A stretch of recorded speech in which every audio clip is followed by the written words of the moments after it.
Bonsoir à toutes et bonsoir à tous. Avec une question ce soir, simple à poser, mais pas si simple à résoudre. Vous allez le voir. Comment présenter au public une institution culturelle connue? Comment présenter son architecture, ses espaces d'exposition, ses bureaux, mais aussi sa lumière, ses résonances et surtout son personnel qui y travaille. Et le tout, s'il vous plaît, sans un mot, sans aucun surtexte, juste par la force de l'image. Le lieu, c'est la Villa Ampin, la Fondation Bogossian. L'artiste plasticienne, c'est Amélie Béraudier. Elle est l'invitée de LCR ce soir.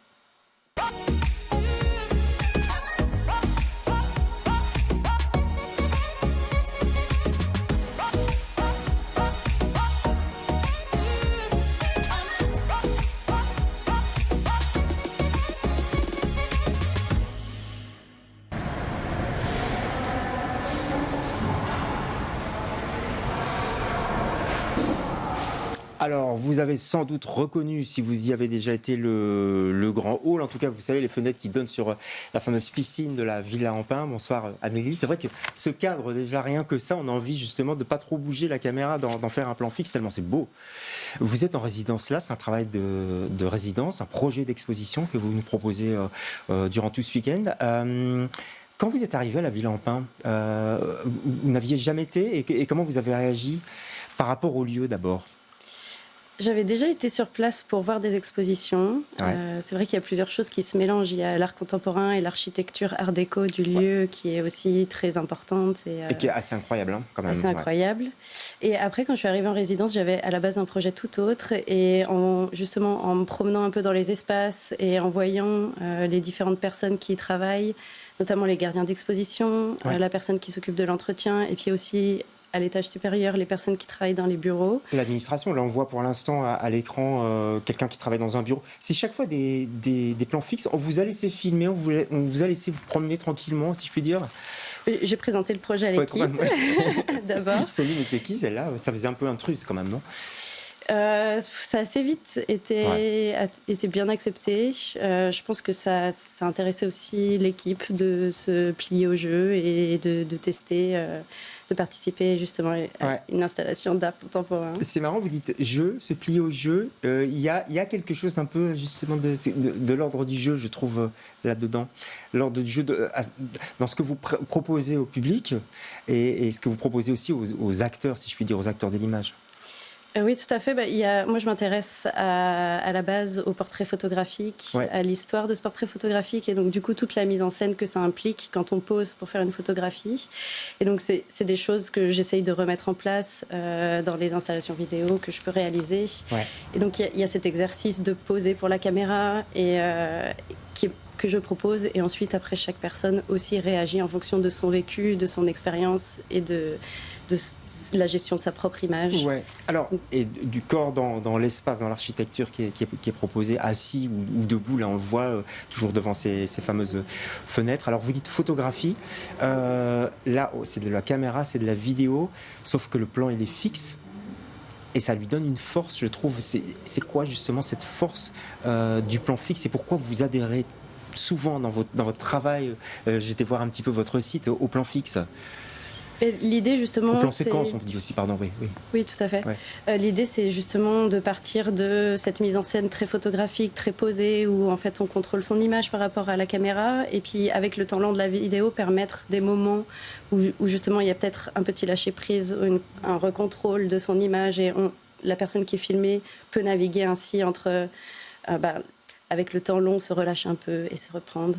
Et c'est quelque chose qui m'intéresse de montrer aussi la différence entre ce côté très posé de la photographie et en fait quelque chose qui se rapproche un peu plus de la réalité. Il y a quelque chose de social aussi, j'ai l'impression, parce que vous avez filmé tous les gens, vous l'avez dit, les personnes qui nettoient cette maison, la directrice, je crois, Louma, est filmée, et d'autres. C'est important aussi de montrer tout le monde. C'était important pour moi de montrer une des facettes de l'institution d'art contemporain, et donc du coup une des facettes de l'art contemporain en général, à la fois par les gens qui y travaillent, tout ce qui entoure en fait la réalisation d'une exposition et sa vie après, plus tard, que ce soit par les gardiens qui gardent l'exposition ou les gens qui travaillent dans les bureaux à la réalisation de cette exposition. Ouais, en fait, ce sont les choses qu'on ne voit jamais. Quand on va à la Ville en Pin, on ne voit pas Louma Salamé qui est la directrice qui travaille, on ne voit pas tout le personnel administratif. C'est des gens qui sont tout le temps cachés, en fait. Vous vouliez montrer ça aussi? Alors peut-être les gardiens, on les voit un peu plus. C'est vrai. Et d'ailleurs, dans ce projet d'exposition, il y a aussi des manières de... Donc c'est une installation vidéo où il y aura plusieurs projections et plusieurs installations de vidéo. Ouais. Et donc il y a aussi des manières différentes de montrer les portraits suivant les personnes qui ont été filmées et leurs actions. Donc les gardiens sont plutôt, par exemple, échelle 1 et les vidéos seront branchées sur un détecteur de mouvement. Ce qui fait que quand on rentre dans... Attends, échelle 1, là je suis perdu. Ils seront projetés en échelle quasiment 1, donc grandeur nature, qu'on soit vraiment face à leur corps aussi et à leur taille. Et ils seront branchés sur un détecteur de mouvement, c'est-à-dire quand on va rentrer dans l'espace, il n'y aura pas de vidéo en route et au mouvement, la vidéo se déclenchera. Et à ce moment-là, l'idée derrière, c'était de rappeler un peu cette idée de la surveillance, des fois quand on va visiter une exposition et qu'il y a le gardien qui est là et qui surveille nos actions. Ouais. Et voilà, par exemple, c'est des manières de montrer les images. C'est une expo plein de mystères. Je crois que vous aimez quand même les choses mystérieuses, en tout cas ne pas les nommer. Je dis, il n'y a pas de texte, il n'y a pas de voix, enfin dans d'autres vidéos oui, mais je voudrais qu'on regarde une vidéo qui est issue de l'exposition Family Matters qui a eu lieu l'an dernier, que j'avais vu, qui m'avait un petit peu saisi. On va pas la regarder en entier parce que c'est un petit peu long. 38 minutes. Et en plus, 38 minutes. Et les gens ne parlent pas. Vous allez voir, c'est très étonnant. C'est un repas. Les gens ne parlent pas, mais ils mangent. Mais l'image parle d'elle-même. Regardez.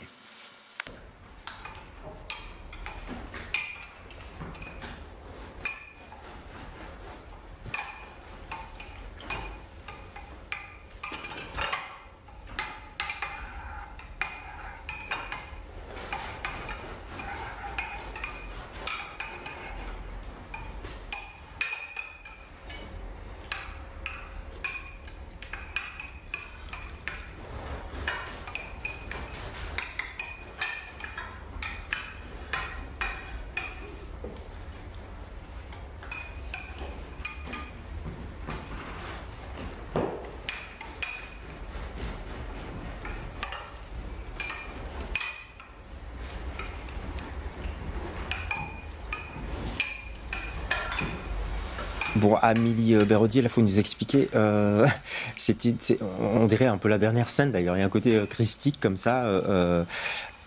C'est quoi? Pourquoi ce silence? Ça crée, je le disais, un malaise, parce que ça dure. On se demande ce qui se passe, en fait. L'idée derrière ce projet, c'était de parler d'un moment de construction de la famille, qui est un moment de construction d'une identité commune, mais aussi la famille s'est composée de plusieurs individus qui ont chacun leur vécu, leurs opinions. Et donc pour moi, le moment du repas de famille, c'est quelque chose qui cristallise un peu cette construction de groupe. Il y a des sujets qu'on évite, surtout dans ma famille. Oui, parce que c'est votre famille, je ne sais pas si on peut le dire, mais on peut le dire. Et il y a quelque chose aussi dans ma famille, lors des repas de famille, c'est que le niveau sonore est généralement assez élevé et augmente. Ne dites pas que c'est comme ça, et les repas de famille, c'est pas comme ça quand même. Non, pas du tout. C'est le contraire, justement. C'est le contraire. Et donc ça m'intéressait de peut-être proposer à ces personnes justement aussi là une sorte de performance où l'attention serait concentrée sur ce qui rassemble la famille, c'est-à-dire le partage du repas et le partage des mets, et de parler en même temps de ces silences, de ces choses qu'on n'exprime pas en famille, et de concentrer l'attention plutôt sur le partage des plats, la manière dont on communique autrement que verbalement. Ouais. Comment ils ont pris, quand vous leur avez proposé de faire cette vidéo, comment ils ont pris l'histoire? Bon, pour la petite anecdote, ils vous connaissent, oui. Pour la petite anecdote, quand ma maman organise des repas de famille avec plein de monde dans la famille, elle fait des petites mises en scène PowerPoint où elle explique le menu ou ce qu'il faut apporter ou quoi. Donc j'avais un peu repris ce modèle-là pour parler leur langage et leur donner envie, ce qui a, je pense, plutôt bien fonctionné. Ah bah oui. Après, ils étaient un peu impressionnés. Ils savaient pas. Enfin, souvent, il y a une consigne qui est donnée, mais il y a d'autres choses qui sont pas exprimées et qui vont se passer que moi je maîtrise pas non plus. Ouais. Et donc, ils étaient peut-être un peu impressionnés au début, mais au final, ils ont vraiment apprécié cette expérience et c'est quelque chose qui leur reste même encore aujourd'hui, après plusieurs années. J'imagine c'est très fort et c'est quelque chose qui va être encore plus fort quand ils vont regarder cette vidéo peut-être dans 10 ans ou au-delà. Il y a quelque chose de troublant, je trouve, par rapport au temps aussi, parce qu'on dit toujours une photo, ça fige dans le temps, ça arrête l'âge, la vieillesse, etc. Et puis la vidéo aussi, en fait, quoi. Sauf qu'on est dans le mouvement. C'est quelque chose de fort, je trouve. Les gardiens, les gens, pour revenir à la résidence, ils ont eu aussi vous leur avez donné des indications. Vous leur avez dit, tu marches de là à là. Toi, tu tapotes sur ton ordinateur. Comment ça s'est passé ? La seule réelle indication, c'était de continuer leur activité telle qu'ils ont l'habitude de le faire. Après, il y avait des petites indications de tournage. En effet, j'ai un cadre et donc du coup, j'avais l'envie qu'ils ne sortent pas du cadre, donc j'avais juste des toutes petites indications au niveau de l'espace pour leur dire voilà, vous êtes visible de là à là et là ça sort du cadre. Mais sinon, voilà, c'est ça qui m'intéresse aussi dans mon travail en général, c'est de donner un cadre qui est assez précis mais en même temps qui peut être libre et donc la personne est après en capacité d'exprimer, je dirais, la relation qu'il a avec l'appareil photo, avec l'objectif, avec l'exercice que je lui donne.